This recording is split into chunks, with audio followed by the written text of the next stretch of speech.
स्वागत है आपका। मैं Vivek Bindra, founder and CEO बड़ा बिजनेस.com। आज मैं भी आपको वो 36 कारण बताऊंगा जिनके कारण आपका बिजनेस नेगेटिव ग्रोथ में चला जाता है। पहला कारण क्या है? Building something that people don't need. आपने कुछ ऐसा बना दिया लोगों को चाहिए ही नहीं। User unfriendly product, ignoring the customers need. Customer आपसे तब नहीं लेता जब उसको चाहिए। कस्टमर तो आपसे माल तब खरीदता है जब उसको चाहिए ही चाहिए। दूसरा, हायरिंग पुअरली और नॉट द राइट टीम। एक बात बताएं आपको, कभी कभी सस्ता आदमी ज्यादा महंगा पड़ जाता है। रॉन्ग हायर आपको डिसरप्टिव पड़ता है, नेगेटिव पड़ता है, कॉस्टली पड़ता है, बहुत परेशान करता है। तीसरा कारण, लैक ऑफ फोकस। आप बहुत सारे काम कर रहे हैं, बहुत सारे प्रोडक्ट बना रहे हैं, बहुत सारी टेरिटरी में जा रहे हैं, बहुत सारे मार्केट के अंदर जा रहे हैं, बहुत सारे काम करने का प्रयास नहीं करना चाहिए। कंप्लीट फोकस होना चाहिए, जो बिजनेस में फेलियर का बड़ा कारण बन जाता है। चौथा कारण, stuck in legal issues. Compliances और लीगल इश्यूज को पूरी तरह से फॉलो ना कर पाना। पांचवा, failure to execute sales and marketing. Sales and marketing की राइट स्कीम ना लेके आ पाना। आप उसको अपसेल और क्रॉस सेल और रीसेल ना कर पाना। राइट प्राइसिंग स्ट्रैटेजी नहीं रख पाना। उसको ढंग से मार्केट नहीं कर पाना, महंगा मार्केट कर देना। अगला है गेटिंग आउट कंपीटेड।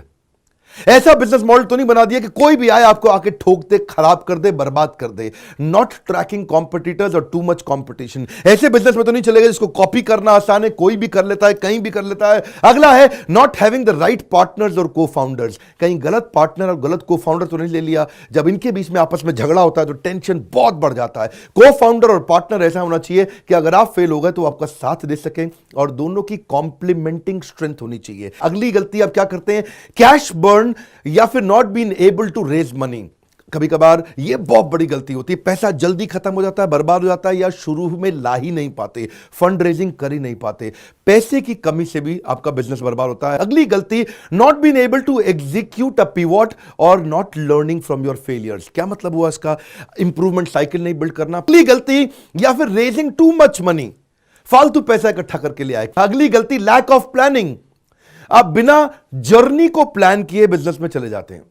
जर्नी को प्लान करने के लिए बिना मेंटोर के, बिना कोच गाइड ट्रेनर के जब आप बिजनेस में जाते हैं दिक्कत होती है। तो मैं प्लानिंग के साथ मेंटर, कोच, गाइड, ट्रेनर भी साथ में ही इंक्लूड करना चाहता हूं। अब अगला पॉइंट लेता हूं मैं, चेजिंग इन्वेस्टर नॉट यूजर। अच्छा, कुछ बेचारे स्टार्टअप में गलती क्या कर देते हैं, वो इन्वेस्टर के पीछे भागते हैं, यूजर को कभी समझते ही नहीं है। यूजर के लिए जो प्रोडक्ट बनाना था उसकी कभी बात ही नहीं करी, इन्वेस्टर के पीछे जिंदगी बिता दी, भागे जा रहे इन्वेस्टर मिल जाए, इन्वेस्टर मिल जाए। और अगर आपने यूजर पे फोकस किया तो इन्वेस्टर की जिंदगी में जरूरत नहीं पड़ेगी। यूजर आपको एडवांस पैसा देगा। यूजर मतलब का कस्टमर। अगला है लीडरशिप या स्ट्रैटेजी का फेलियर होना। कभी कभार स्ट्रैटेजी ठीक नहीं बना पाते, स्ट्रैटेजी की समझ नहीं है हमारे को। स्ट्रैटेजी बिजनेस में अमूमन लगभग 50 प्रकार की होती हैं। वो कौन सी 50 प्रकार की स्ट्रैटेजी है वो जानने के लिए एवरीथिंग अबाउट एंटरप्रेन्योरशिप, इसके बारे में मैं बाद में बताऊंगा। अगली गलती, आपके पार्टनर्स और अलायंसेस ही ठीक नहीं थे। जो आपके वेंडर, आपके कॉन्ट्रैक्टर, आपके इन्वेस्टर, आपके पार्टनर, अगर आपका सप्लायर कमजोर है तो आपका एंड प्रोडक्ट हमेशा ही कमजोर जाएगा। अगली गलती, डिफरेंशिएशन बिल्ड नहीं किया, नो डिफरेंशिएशन।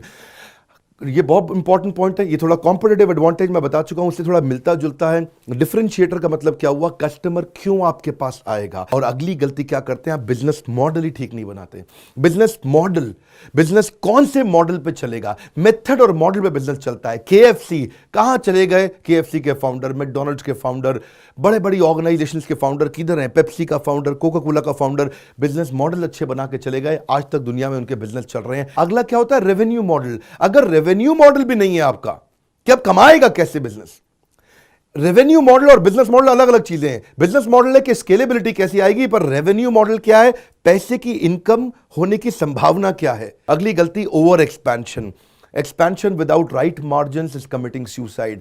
ज्यादा एक्सपैंड नहीं करना क्योंकि स्केल किल्स। अगला तकलीफ क्या है? आपके कहीं बैड डेट तो नहीं बढ़ रहे, कहीं ऐसे लोग तो नहीं जो पैसा लेके भाग ही गए। अगली गलती, macro economic factors. Macro economic factors अमूमन आपके हाथ में होते ही नहीं। ये कौन से फैक्टर्स हैं? ये है कि अर्थक्वेक आ गया, या कोई जैसे अब कोरोना वायरस के कारण बेचारे कईयों के बिजनेसेस बर्बाद हो रहे हैं। अगला, स्लो एग्जीक्यूशन। आपको एग्जीक्यूशन के फ्रेमवर्क से नहीं मालूम, कि आपको फ्रेमवर्क बनाने नहीं आते कि मैं एग्जीक्यूट कैसे करूंगा, ट्रैक कैसे करूंगा, करूंगा, स्कोर बोर्ड कैसे बनाऊंगा, रिजल्ट कैसे चेक करूंगा। अगला है wrong target and positioning.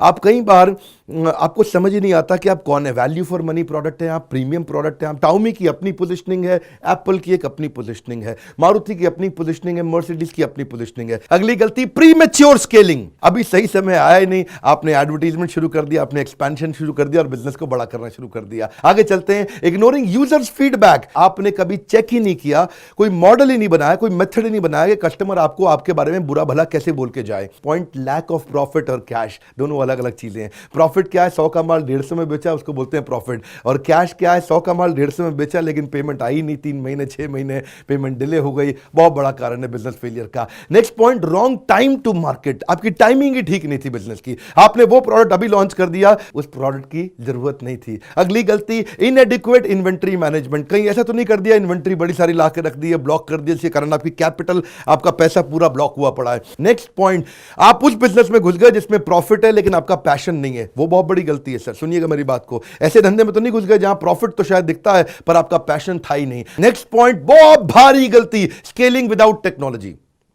Business बड़ा करने निकले थे, टेक्नोलॉजी आपने बिल्ड नहीं करी। बिना टेक्नोलॉजी के बिजनेस कभी बड़ा नहीं करते। Next point, personal use of business fund. आप लोन लेके तो आ गए लेकिन पैसा आपने अपनी गाड़ी में लगा दिया, बड़ी गाड़ी खरीदूंगा, बड़ा फार्म हाउस, बड़ा मकान। नेक्स्ट पॉइंट गलती क्या है, नो सक्सेशन प्लानिंग। आपने अपनी अगली लीडरशिप नहीं तैयार करी, अपनी अगली टीम नहीं तैयार करी। Next point, failure to identify opportunity gap. आप ऐसे बिजनेस में तो नहीं चले गए जहां पे आप अपॉर्चुनिटी गैप ही नहीं समझ पाए। नेक्स्ट पॉइंट क्या है, बैड प्रोडक्ट एक्सपीरियंस। ऐसे तो नहीं कर रहे कि कस्टमर जो प्रोडक्ट ले रहा है वो लेके तो जाता है लेकिन वापस लौट के नहीं आता। ये वाली गलती थोड़ी फर्क है। ये क्या है, अनट्रेन्ड और डिसहार्मोनियस टीम मेंबर। आप टीम लेके तो आ गए पर अपनी बदलती ऑर्गेनाइजेशन के हिसाब से आप उनको ट्रेन नहीं कर पा रहे या उनके आपस के झगड़ों को सुलझा नहीं पा रहे।